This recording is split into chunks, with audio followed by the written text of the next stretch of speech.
Hi, my name is Dr. Stuart Blanch. I'm the Director of the Environment Centre of the Northern Territory here in Australia. We're supporting our members and people across the community and landowners to bring pressure on the government and gas companies about fracking and the shale gas industry. Katherine River is an absolutely beautiful river. As you can see, it's got clean water. It's flowing after the wet season. It's important for the tourism businesses that rely on it, particularly upstream into Katherine Gorge and into Nipmuc National Park and actually up into Arnhem Land and into Kakadu. But the Katherine River is at risk from a large shale gas industry in the top part of the Daly River catchment.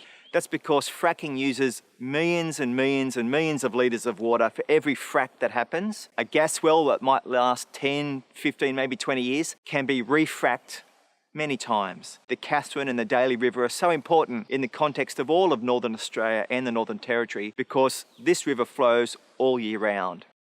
There are 5 key pieces of legislation which govern the use of water, and all of them are really weak when it comes to protecting our aquifers and our rivers from fracking. Number 1, the Petroleum Act is very weak.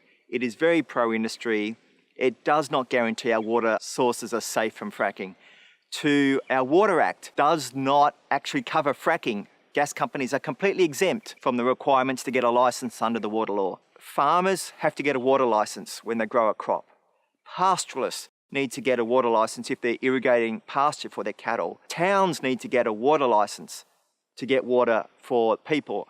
Industry needs to buy a water licence if they're producing things in Katherine with water. But gas companies do not need to get a water licence under the Northern Territory water law to do fracking. Thirdly, the Environmental Assessment Act is a very old piece of legislation. It was actually written in 1982. It's literally 5 pages long, and one of those pages is a table of contents. It does not provide the Northern Territory Environmental Protection Authority any strong mechanism to really regulate fracking. Fourthly, the Waste Management and Pollution Control Law exempts fracking chemicals. Fifthly, the Pastoral Lands Act does not guarantee that the water that pastoralists use to water cattle will not be contaminated by fracking. So our laws are weak and our water sources are at risk. In the Northern Territory, in the top end, it's a desert for 6 months of the year and then it rains. But when it's not raining, we absolutely rely on the water that's in the rivers, like the Katherine, or deep underground. When fracking happens deep underground in the shale gas rocks, the wells which drill down have to drill through the aquifers, which might be 200-300 metres below the surface. Those wells can break, and they do break. Examples overseas in the United States, where shale gas extraction has been going on for 10 to 15 years, there have been many examples of pollution of aquifers by the shale gas industry, particularly with salt, or even radioactive compounds like radium, which breaks down to produce radon, which is a radionuclide. That water comes back up and is left on the landscape, say in big earthen wells or tanks or storage areas around the fracking sites.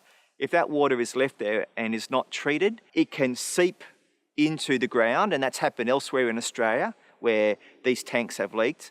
It can evaporate and the chemicals can go with it and spread into the river system or the catchments or lands or communities nearby. And so we have a lot of water, millions upon millions of litres of water used for each well, and then produced vast amounts of water which can be polluted. If the well breaks during production or maybe years or decades afterwards, that water can be contaminated by chemicals coming out of the wells. If that water's polluted, the river becomes polluted, and that would be an absolute tragedy for everybody. So there are quite a few ways that our water sources are at risk from fracking. We don't actually have to allow fracking in the Northern Territory. Governments in France, Quebec, and even here in Victoria in Australia have banned fracking. We should follow their example. We've got a better energy source here in the Northern Territory than gas. I think about shale gas as a greed gas. People think it's clean, but it's not. It's a very dirty fossil fuel, particularly with the methane leakage that comes from fracking. We're looking in the wrong place for our future energy source. We're looking down into the ground where the shale gas is. We should be looking up. That's where the sun is.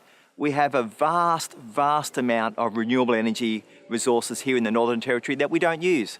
We're wasting our sun. We don't want to be spending decades focusing on shale gas because it's making climate change worse. It's cooking the planet, just like coal or oil, and we're going to run out. It's not renewable. We're going to risk our landscapes and our food production areas, our communities, our health, our water from fracking. We don't have to use this old form of energy. We're looking backwards. We should be looking forwards and we should be looking upwards. The future is sun and other forms of renewables. The companies have got nearly all the rights, and landowners, particularly pastoralists and general community members, have very few rights under the Northern Territory law.